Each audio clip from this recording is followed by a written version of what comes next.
The NBA isn't ready for this, as we have multiple huge new Lakers updates to go over today, as some wild new reports have dropped surrounding some interesting information as it pertains to not only the Lakers and their game tomorrow against the Timberwolves, but what happened in between those games. Some very interesting comments, and in particular, one thing that has fans fired up. We're going to break down exactly what that is and discuss what this means going forward, as well as break down some other things as well. But before we get into it, if you're part of the 90% who aren't subscribed to the channel, this is the place to be for daily Lakers content.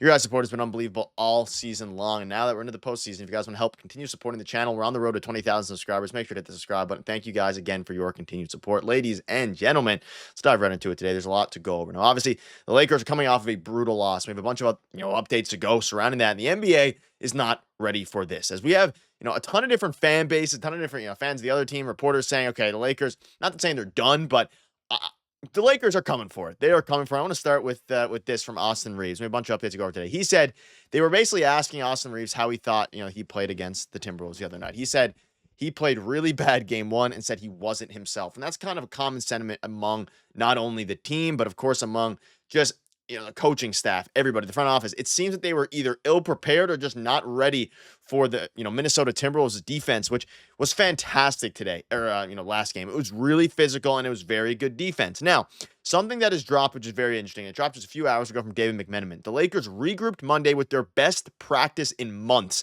and vowed to be ready for Game 2 against Minnesota. And I'm going to dive into the article a little bit and kind of discuss what this means.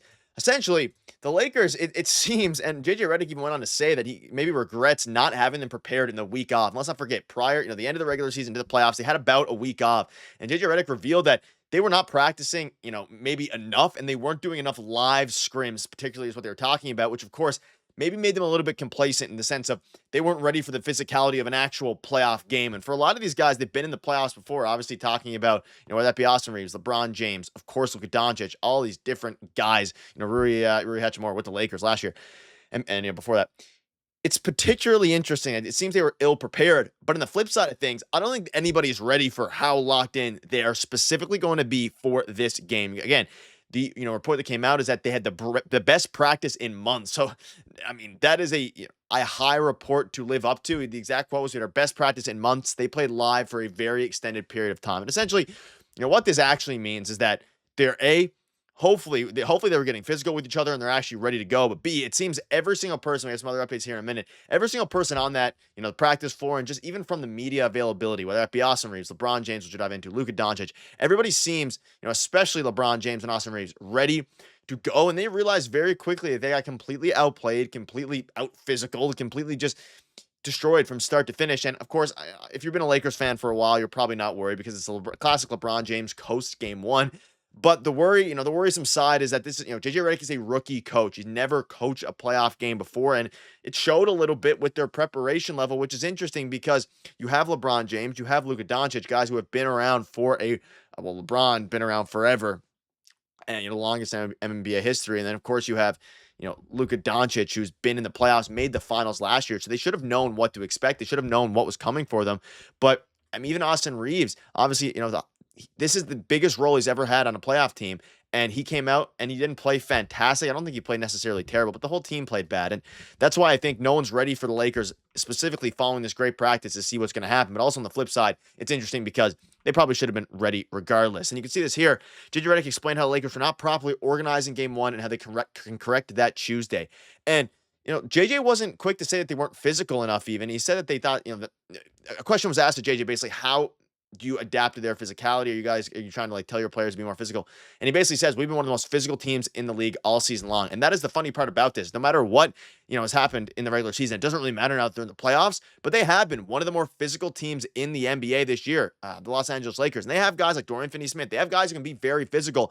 They just have to step up and actually match it. That's why I'm really, really not worried about this Los Angeles Lakers team. And I'm also excited to see some of the, the tweets, the mentions following what I think is going to be a very strong win for the Los Angeles Lakers tomorrow. I think it's going to be not domination, but I think they're going to be ready to go, mainly because of how they prepared in between. They needed a smack in the butt anyway. They kind of coasted to finish the regular season, dealing with injuries, all these different things.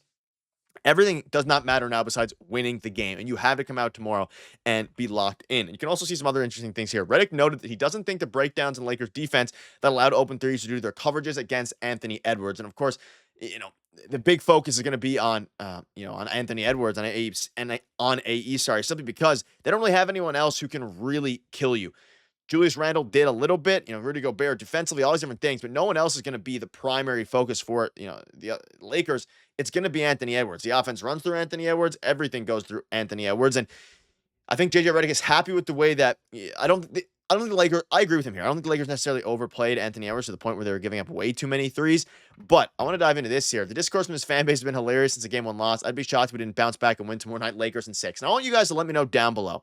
Do you think it was just a LeBron James coast game, a little bit, rusty, a little bit ill-prepared? First time LeBron and Luka are playing with each other in the playoffs, same with Austin Reaves. Like, there's a lot of moving pieces here for, game 1, and it absolutely showed. Whether you want to call it rust, whether you want to call it inexperience, whether you want to call it whatever you want to call it, it was clear that this team was not ready, and it was clear that now I think they're going to bounce back following everything we're hearing is good things. If you would have just heard, the normal things, I think it still would have been fine. Like, the normal, we'll be good to go, we just weren't ready. But there's clear, concise actions that JJ Redick has made in order and adjustments in order to get this team ready to go, whether that be, the players themselves admitting, JJ Redick saying that A, he didn't think they were prepared enough, and B, of course, he doesn't, he's found ways to adjust to be properly organized. There's a million different things that are going on here. And again, the depth chart, everybody is healthy. LeBron's not on the injury report.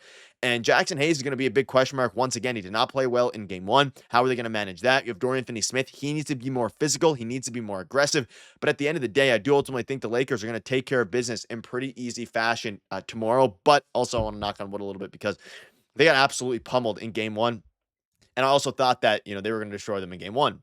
And then, you saw, Anthony Edwards turn into a beast. You saw, Mr. Julius Randle turn into a beast. It was wild. But looking at their depth chart a little bit here, I thought they were going to do a better job at specifically attacking Mike Conley. They didn't. They were, really bad at going at the defensive mismatches, and they matched up very well. Again, they were physical. You have Dante DiVincenzo being physical, Nickeil Alexander-Walker, Naz Reid, Rudy Gobert even. Like, the team is going to be fine. It was a very frustrating loss for sure, but I think the adjustments they have made, the adjustments they are going to make and continue to make are going to be the difference between them winning tomorrow's game or losing and falling 2-0. You cannot go down 2-0 at home. It cannot happen.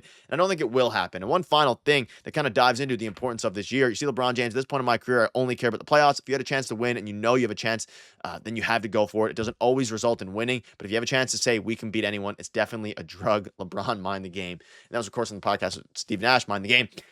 I think this is kind of a way of him saying this team has a chance to win. They need to go out and win. And hopefully he's going to go out and, win. Actually win. Of course, this was from the podcast. I don't know if this was the recent one or from last year. I think it may have been from last year. Whenever it was, it doesn't matter. The sentiment is the same. He needs to go out and do that because it is a drug, and most importantly, LeBron James needs to go out and take care of business. And of course, this would have been before the postseason started. He's not doing podcasts in between games 1 and 2. But ladies and gentlemen, that'll wrap it up. Thank you guys for watching. Cheers.